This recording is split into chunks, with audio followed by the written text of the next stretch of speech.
이사야 47장. 처녀딸 바벨론이여 내려와서 티끌에 앉으라. 딸 갈대하여 보호자가 없어졌으니 땅에 앉으라. 내가 다시는 곱고 아리답다 일컬음을 받지 못할 것임이라. 맷돌을 가지고 가루를 갈고 너울을 벗으며 치마를 걷어 다리를 드러내고 강을 건너라. 내 속살이 드러나고 내 부끄러운 것이 보일 것이라. 내가 보복하되 사람을 아끼지 아니하리라. 우리의 구원자는 그의 이름이 만군의 여호와 이스라엘의 거룩한 이시니라. 딸 갈대하여 잠잠히 앉으라. 흑암으로 들어가라. 내가 다시는 여러 왕국의 여주인이라 일컬음을 받지 못하리라. 전에 내가 내 백성에게 노하여 내 기업을 욕되게 하여 그들을 내 손에 넘겨주었거늘 내가 그들을 긍휼히 여기지 아니하고 늙은이에게 내 멍에를 심히 무겁게 메우며 말하기를 내가 영영이 여주인이 되리라 하고 이 일을 내 마음에 두지도 아니하며 그들의 종말도 생각하지 아니하였도다. 그러므로 사치하고 평안히 지내며 마음에 이르기를 나뿐이라 나 외에 다른 이가 없도다. 나는 과부로 지내지도 아니하며 자녀를 잃어버리는 일도 모르리라 하는 자여 너는 이제 들을지어다. 한날에 갑자기 자녀를 잃으며 과부가 되는 이 두 가지 일이 내게 임할 것이라. 내가 무수한 주술과 많은 주문을 빌릴지라도 이 일이 온전히 내게 임하리라. 내가 내 악을 의지하고 스스로 이르기를 나를 보는 자가 없다 하나니 내 지혜와 내 지식이 너를 유혹하였음이라. 내 마음에 이르기를 나뿐이라.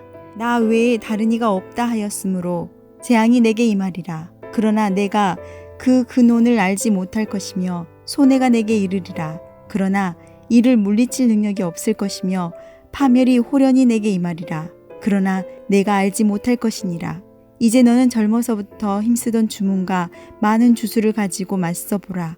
혹시 유익을 얻을 수 있을는지 혹시 놀라게 할 수 있을는지 내가 많은 계략으로 말미암아 피곤하게 되었도다.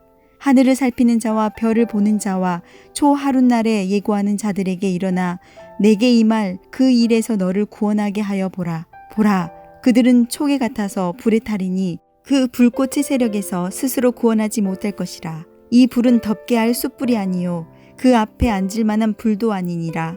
내가 같이 힘쓰던 자들이 내게 이같이 되리니 어려서부터 너와 함께 장사하던 자들이 각기 제 길로 흩어지고 너를 구원할 자가 없으리라. 하늘에 계신 우리 아버지여, 이름이 거룩히 여김을 받으시오며 나라가 임하옵시며 뜻이 하늘에서 이룬 것 같이 땅에서도 이루어지이다. 오늘날 우리에게 일용할 양식을 주옵시고 우리가 우리에게 죄 지은 자를 사하여 준 것 같이 우리 죄를 사하여 주옵시고 우리를 시험에 들게 하지 마옵시고 다만 악에서 구하옵소서. 대개 나라와 권세와 영광이 아버지께 영원히 싸움나이다. 아멘.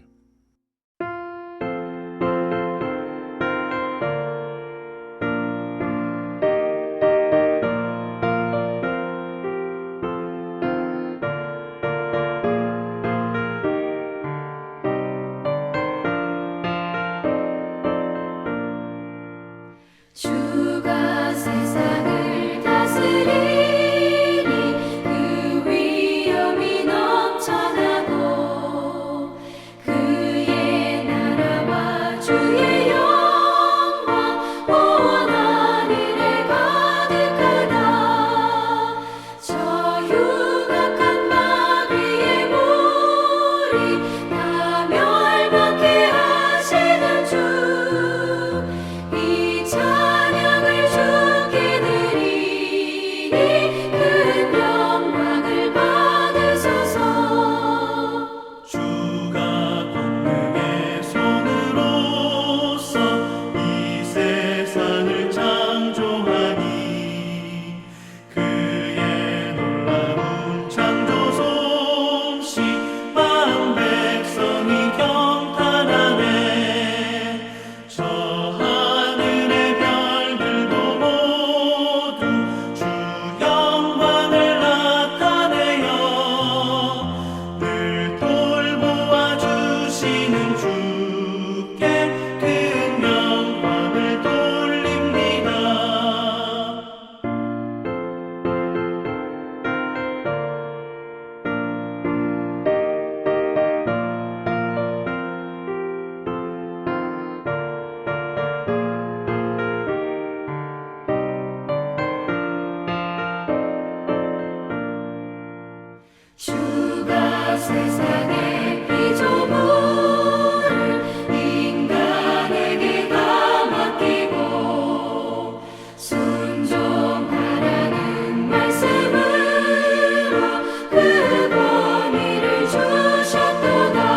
오늘 함께 보신 하나님의 말씀은 구약성경 예레미야 25장 1절부터 14절까지 말씀입니다.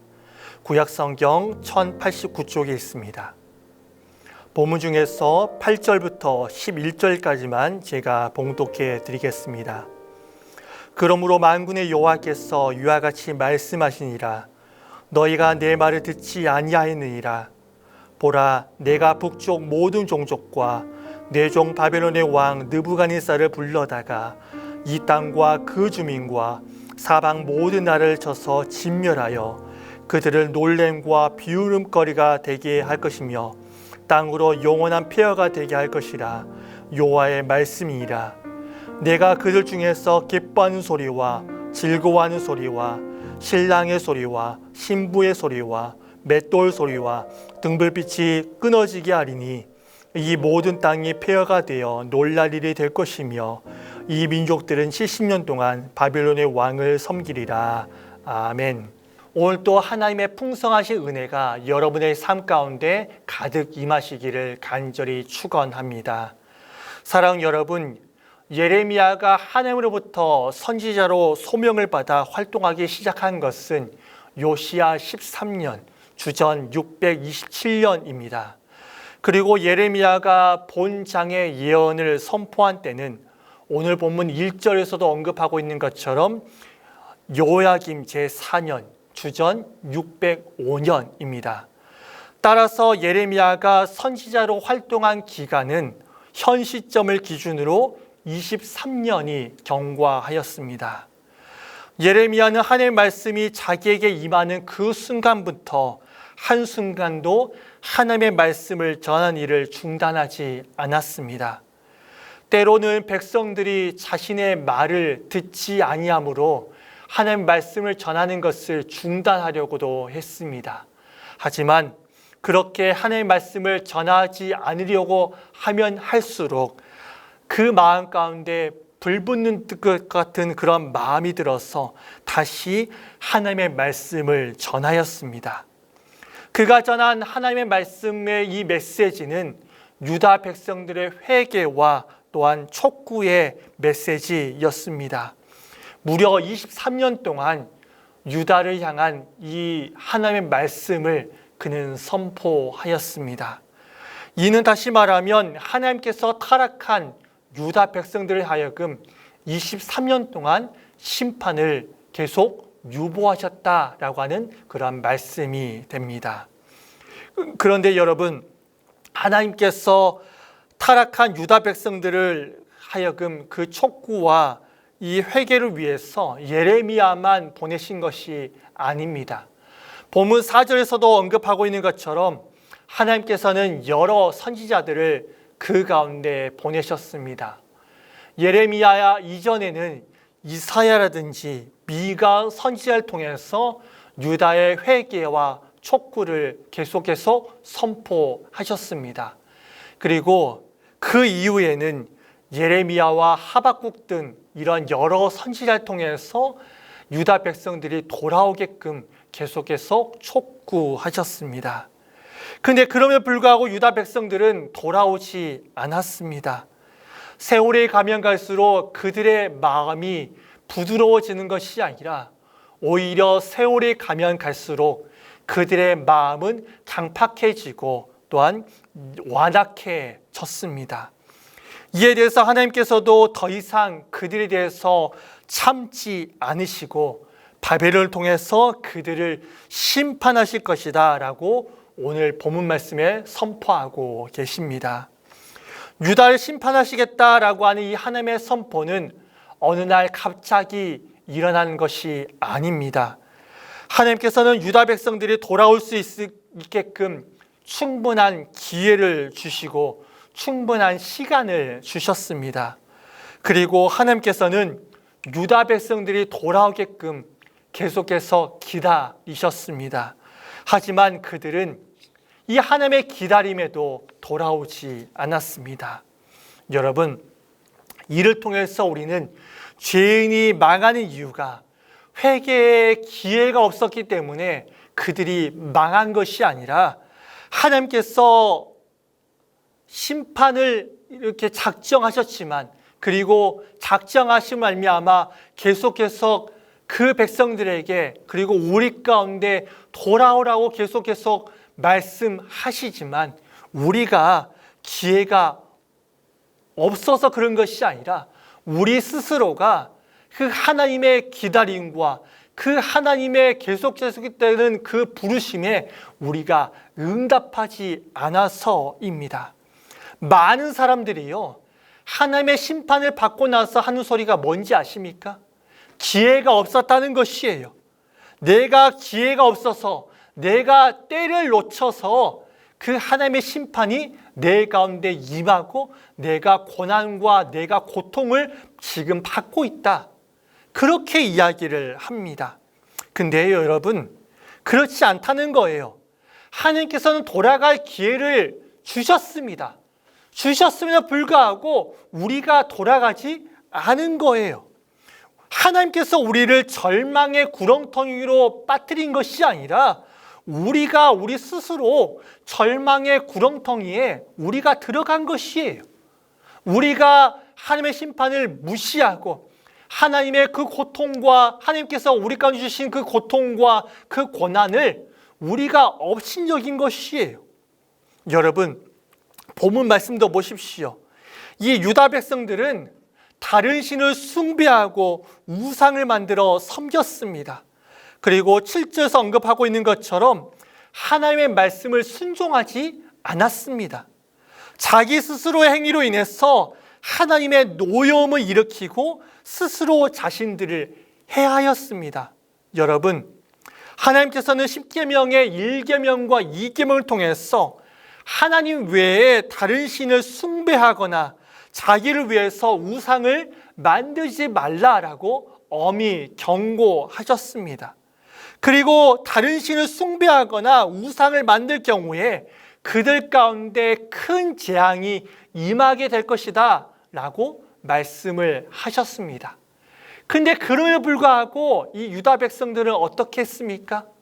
그들이 이 10계명의 1계명과 2계명을 잘 듣고 그 가운데 순종했다면, 여러분, 그들은 이러한 고통과 고난과 그리고 하나님의 심판을 당하지 않을 것입니다. 하지만 여러분, 그들은 이 하나님의 엄중하신 이 명령을 업신여겼습니다. 하나님의 말씀에 귀를 기울이지 않고 다른 신을 섬기며 우상을 만들었습니다. 여러분, 하나님의 명령을 거부하는 자들은요, 이처럼 하나님의 재앙이 반드시 따르게 됩니다. 아무리 자기를 위한다는 생각으로 하나님의 명령을 거부한다라고 해도요, 여러분, 하나님의 재앙과 그리고 심판이 반드시 그 가운데 임하게 되는 것입니다. 여러분, 하나님의 명을 거역하고 자기의 멋대로 하는 것, 그리고 자기의 유익과 자신의 만족을 위해서 사는 것, 어떻게 보면 그럴싸하게 보입니다. 그리고 세상 사람들도 그 행위를 옳은 행위다라고 인정해 줄 수는 있습니다. 하지만 여러분, 그것이 아무리 최상의 선택이다라고 할지라도요, 하나님 편에서 볼 때는 그것이 최악의 선택입니다. 하나님의 백성에게 있어서 최선의 선택은 하나님의 말씀을 거부하는 것이 아니라, 여러분, 하나님의 명령을 그대로 따르는 것, 이것이 세상과 다르다라고 할지라도 하나님의 말씀을 그대로 순종하는 것, 그리고 하나님의 말씀을 그대로 따르는 것, 이것이요 가장 베스트 선택입니다. 하나님께서는 자기 백성이 당신의 명령을 지켜 따르면 그에게 어떠한 재앙도 내리시지 않으실 뿐만 아니라 외부의 재앙에서도 보호하여 주실 것입니다. 본문 9절 말씀을 보시면 하나님께서는 하나님의 명령을 듣기 거부한 이 유다와 그 주변 나라들을 바벨론 왕 느부갓네살을 통해서 진멸하고 황폐하게 하시겠다라고 말씀을 하십니다. 근데 여러분, 본문 9절 말씀을 다시 한번 자세히 보십시오. 이 9절 말씀을 보시면요, 이상한 점이 하나 있습니다. 혹시 발견하셨습니까? 그 9절에서 이상한 점은요, 바로 이런 거예요. 뭐냐면요, 불순종한 유다를 심판하시는 그 선고에 갑자기 이방 나라들에 대한 심판을 함께 선고하고 있다라는 것입니다.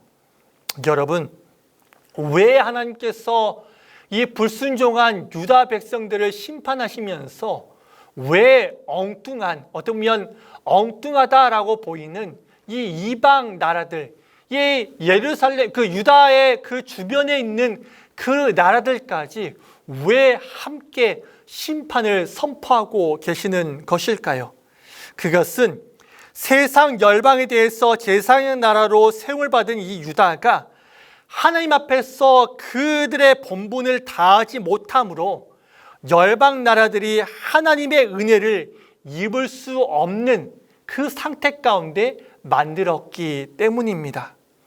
하나님께서 여러분, 이스라엘을 하나님의 택한 선민으로 만드신 이유가 무엇인지 아십니까? 여러분, 하나님께서 이스라엘을 그들의 하나님의 백성, 그리고 그들을 하나님의 택하신 민족으로 세우신 이유는요, 그들 자신만 잘 먹고 잘 살라라고 그렇게 세우신 것이 아닙니다. 하나님께서 이스라엘을 택하시고 그들을 하나님의 백성으로 삼으신 이유는 뭐냐면요, 그들을 통해서 온 열방을 구원해 내시기 위함입니다. 그들을 하나님의 택하신 백성, 그리고 제사장 나라로 만드신 다음에 그들로 하여금 열방을 구원하시기 위해서입니다. 근데요, 지금 이스라엘은요, 지금 유다는 그 하나님의 그 계획을 지금 무시하고 그 하나님의 계획과 전혀 정반대로 지금 행하고 있는 것입니다. 여러분, 근데요, 그들은 주객이 전도된 그런 지금 행동을 하고 있습니다. 타락한 곳, 그리고 썩어진 곳에, 악이 가득한 곳에 가서 그곳을 변화시켜 나가야 되는데, 오히려 그들은 보십시오, 그들의 문화를 답습하고 또한 자신들의 본문을 읽고 그들의 악한 풍습과 우상 숭배를 본받았습니다. 여러분, 이러한 사실은 우리가 감당해야 되는 역할이 무엇인지 다시 한번 깨닫게 합니다. 사랑하는 여러분, 우리는 하나님에 의해서 왕 같은 제사장으로 부르심을 받은 자들입니다. 우리를 통해서 세상을 구원하시기 위해서 우리를 하나님께서는 부르시고 택하여 세우셨습니다. 우리 이 사명을 잘 감당해야 되지 않겠습니까? 우리의 본분을 망각하고 세상을 본받아서 살아간다면 우리는 물론이고 세상도 하나님의 은혜를 기대할 수가 없습니다.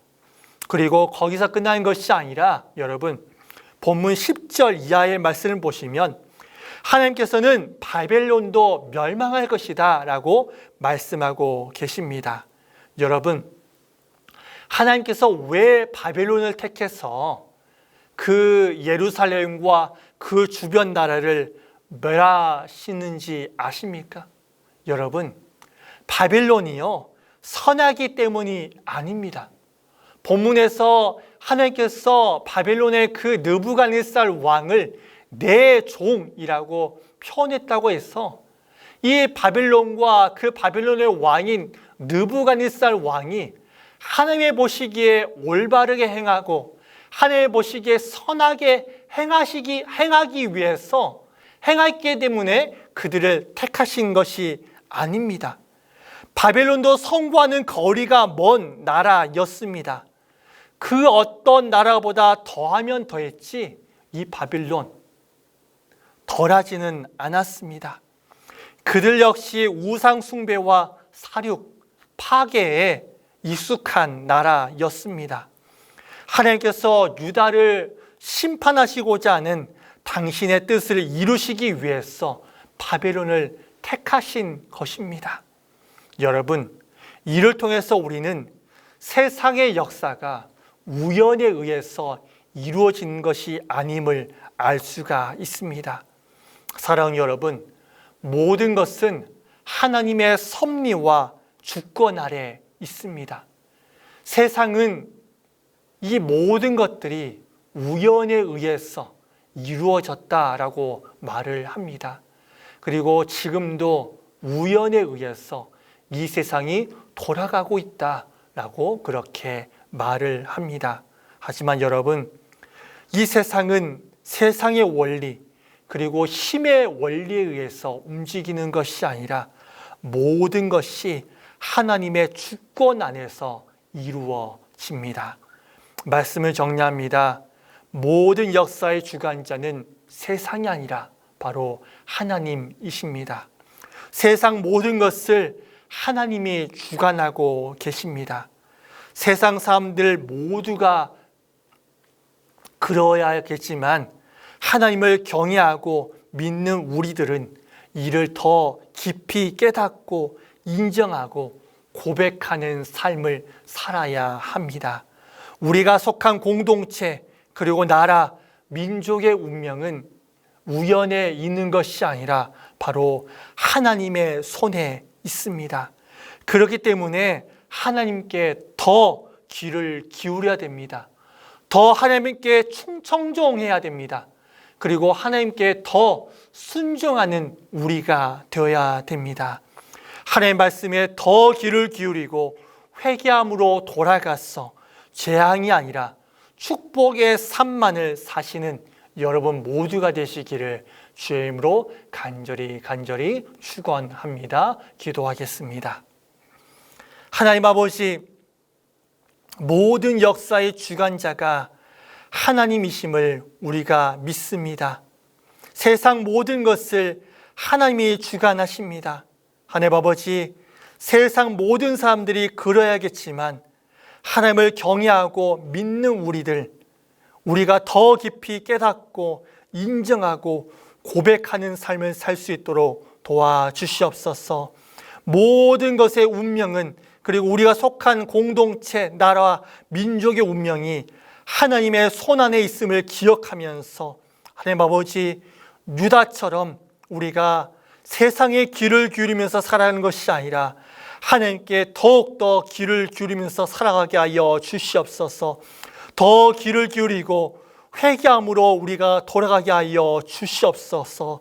그로 말미암아 하나님 아버지, 우리의 인생 가운데 재앙이 가득한 인생이 아니라 축복이 가득한 인생만을 살 수 있도록 도와주시옵소서. 감사드리며 예수님의 이름으로 기도드립니다. 아멘.